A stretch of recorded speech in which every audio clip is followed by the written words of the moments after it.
بسم اللہ الرحمن الرحیم۔ پیارے دوستو، السلام علیکم ورحمۃ اللہ وبرکاتہ۔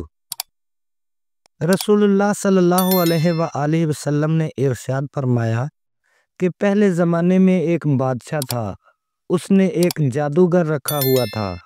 وہ بادشاہ جادو کے زور پر حکومت کرتا تھا۔ اس کا جادوگر بوڑھا ہو گیا۔ جادوگر نے بادشاہ سے کہا کہ میں بوڑھا ہو چکا ہوں اور میری موت کا وقت قریب آ چکا ہے۔ مجھے کوئی بچہ سونپ دو تاکہ میں اسے جادو سکھا سکوں۔ بادشاہ نے اپنی رعایا میں سے ایک بہت ذہین بچے کو منتخب کیا اور جادوگر کے سپرد کر دیا۔ جادوگر اس بچے کو جادو کی تعلیم دینے لگا۔ جب لڑکا اس کے ہاں جاتا تو راستے میں ایک راہب کا گھر پڑتا تھا۔ وہ راہب عبادت میں اور وعظ و نصیحت میں مشغول ہوتا۔ وہ لڑکا بھی وہاں کھڑا ہو جاتا اور اس کے طریقہ عبادت کو دیکھتا، واز سنتا اور اکثر وہاں آتے جاتے رک جایا کرتا، جس کی وجہ سے اسے جادوگر بھی پیٹتا اور اس کا باپ بھی، کیونکہ وہ جادوگر کے ہاں بھی دیر سے پہنچتا اور اپنے گھر بھی دیر سے پہنچتا تھا۔ ایک دن بچے نے تنگ آ کر راہب کے سامنے یہ شکایت پیش کی۔ راہب نے لڑکے سے کہا، جب جادوگر تم سے پوچھے کہ کیوں دیر سے آئے ہو تو کہنا گھر والوں نے روک لیا تھا، اور اگر گھر والے بگڑے تو کہنا جادوگر نے روک لیا تھا۔ یوں ہی ایک طویل مدت گزر گئی کہ ایک طرف وہ بچہ جادو سیکھتا تھا اور دوسری طرف کلام اللہ اور اللہ کا دین سیکھتا تھا۔ ایک دن وہ لڑکا جادوگر کے ہاں جا رہا تھا تو اس نے راستے میں ایک ہیبت ناک اژدہا دیکھا جس نے لوگوں کی آمد و رفت بند کر رکھی تھی اور سب لوگ ادھر ادھر پریشان کھڑے تھے۔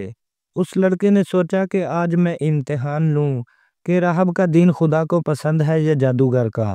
اس نے ایک پتھر اٹھا کر یہ کہہ کر اژدہے کو مارا کہ اے خدایا، اگر تیرے نزدیک راہب کا دین جادوگر کی تعلیم سے زیادہ محبوب ہے تو اس جانور کو ہلاک کر دے تاکہ لوگوں کو اس موذی بلا سے نجات مل جائے۔ خدا کی قدرت کے جو ہی پتھر اژدہے کو لگا وہ ہلاک ہو گیا اور لوگوں کی آمد و رفت شروع ہو گئی۔ لڑکے نے جا کر راہب کو سارا قصہ کہہ سنایا۔ راہب نے کہا، پیارے بچے، آج کے دن تو مجھ سے افضل ہے۔ اب خدا کی طرف سے تیری آزمائش ہوگی۔ اگر ایسا ہوا تو لوگوں کو میری خبر نہ دینا۔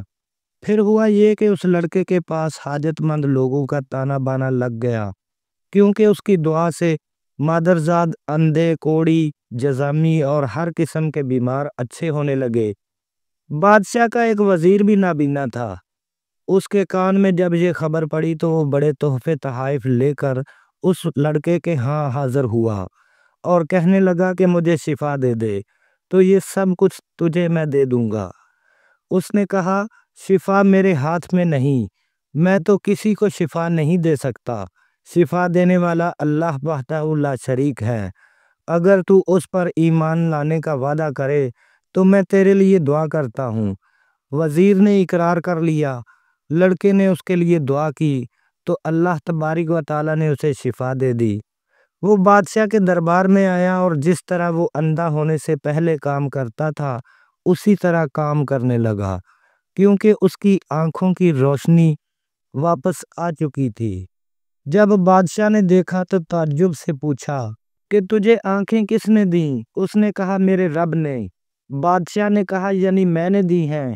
وزیر نے کہا، نہیں، میرا اور تیرا رب صرف اللہ ہے۔ اب بادشاہ نے اس کو مارنا پیٹنا شروع کر دیا اور طرح طرح کی تکلیفیں دیں۔ پوچھنے لگا کہ تجھے یہ تعلیم کس نے دی؟ آخر وزیر نے بتایا کہ میں نے اس لڑکے کے ہاتھ پر اسلام قبول کیا ہے۔ بادشاہ نے لڑکے کو بلایا اور کہا، اب تم جادو میں کامل ہو گئے ہو، اندھوں کو بینائی، بیماروں کو تندرست کرنے لگے ہو۔ لڑکے نے کہا، یہ غلط ہے، میں کسی کو شفا نہیں دے سکتا، میں جادوگر بھی نہیں ہوں، شفا اللہ کے ہاتھ میں ہے۔ بادشاہ کہنے لگا، اللہ تو میں ہوں۔ لڑکے نے کہا، ہرگز نہیں۔ بادشاہ نے کہا، پھر تو میرے سوا کسی اور کو رب مانتا ہے؟ تو لڑکے نے کہا، میرا اور تیرا رب اللہ ہے۔ اب بادشاہ نے لڑکے کو طرح طرح کی سزائیں دینا شروع کر دیں، یہاں تک کہ راہب کا پتہ لگا لیا۔ پھر راہب کو بلا کر کہا اسلام چھوڑ دے۔ راہب نے انکار کیا تو بادشاہ نے اسے آرے سے چروا دیا۔ پھر اس نے لڑکے سے کہا تو بھی دین اسلام سے پھر جا۔ لڑکے نے بھی انکار کیا تو بادشاہ نے اپنے سپاہیوں کو حکم دیا کہ اسے فلاں پہاڑی کی چوٹی پر لے جاؤ، وہاں لے جا کر اگر یہ دین اسلام سے باز آ جائے تو ٹھیک ہے، ورنہ اسے چوٹی سے نیچے پھینک دو۔ چنانچہ سپاہی لڑکے کو پہاڑ کی چوٹی پر لے گئے۔ جب اسے نیچے گرانا چاہا تو اس نے اللہ سے دعا کی، اے خدا جس طرح تو چاہے مجھے ان سے نجات دے۔ لڑکے کی دعا بارگاہ الہی میں قبول ہوئی، پہاڑ ہلا اور سب کے سب سپاہی نیچے لڑک گئے اور صرف وہ لڑکا بچ گیا۔ لڑکا وہاں سے پھر بادشاہ کے پاس گیا۔ بادشاہ نے کہا کہ یہ کیا ہوا، میرے سب سپاہی کہاں ہیں؟ لڑکے نے کہا خدا نے مجھے بچا لیا اور تیرے سب سپاہی ہلاک ہو گئے۔ پھر بادشاہ نے اور دستے کو حکم دیا کہ اسے کشتی میں بٹھا کر لے جاؤ، سمندر میں پھینک آؤ۔ سپاہی لڑکے کو لے کر چلے، بیچ سمندر کے پہنچ کر جب اسے پھینکنا چاہا تو لڑکے نے پھر وہی دعا کی، اے خدا جس طرح تو چاہے مجھے ان سے بچا۔ دعا کرتے ہی سمندر کی ایک موج اٹھی اور سارے کے سارے سپاہی سمندر میں ڈوب گئے، صرف وہی لڑکا باقی بچا۔ پھر وہ بادشاہ کے پاس آیا اور کہنے لگا میرے رب نے مجھے بچا لیا اور تیرے سپاہی ڈوب گئے۔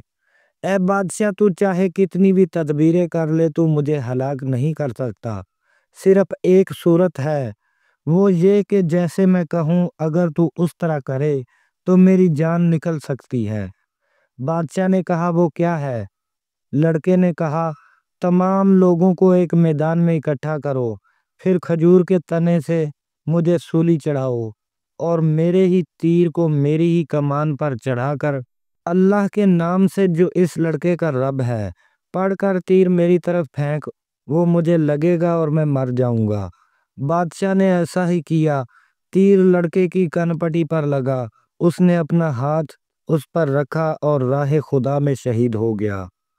اس کے ساتھ ہی چاروں طرف سے یہ آوازیں بلند ہونے لگیں کہ ہم اس لڑکے کے رب پر ایمان لائے۔ یہ حال دیکھ کر بادشاہ اور اس کے ساتھی بڑے گھبرائے اور کہنے لگے ہم تو اس لڑکے کی ترکیب کو سمجھے ہی نہیں، دیکھیے اس کا اثر کیا پڑا کہ سب لوگ ہی دین اسلام میں داخل ہو گئے۔ ہم نے تو اسے اس لیے قتل کیا تھا کہ کہیں اس کا مذہب پھیل نہ جائے، لیکن جو ڈر تھا وہی ہوا اور سب لوگ مسلمان ہو گئے۔ اب بادشاہ نے حکم دیا کہ یہ کرو، تمام لوگوں کو ادھر روکے رکھو اور میدان کے گرد خندقیں کھدواؤ، ان میں لکڑیاں بھرو اور آگ لگا دو، جو لوگ اس دین سے پھر جائیں انہیں چھوڑ دو اور جو نہ باز آئیں انہیں آگ میں پھینک دو۔ مسلمانوں نے صبر و تحمل کے سہارے آگ میں جلنا منظور کیا اور اس میں کودنے لگے۔ البتہ ایک عورت جس کی گود میں دودھ پیتا بچہ تھا وہ ذرا جھجکی، تو اس بچے کو اللہ نے بولنے کی صلاحیت عطا فرمائی۔ اس بچے نے کہا اماں کیا کر رہی ہو؟ تم تو حق پر ہو، صبر کرو اور اس آگ میں کود پڑو۔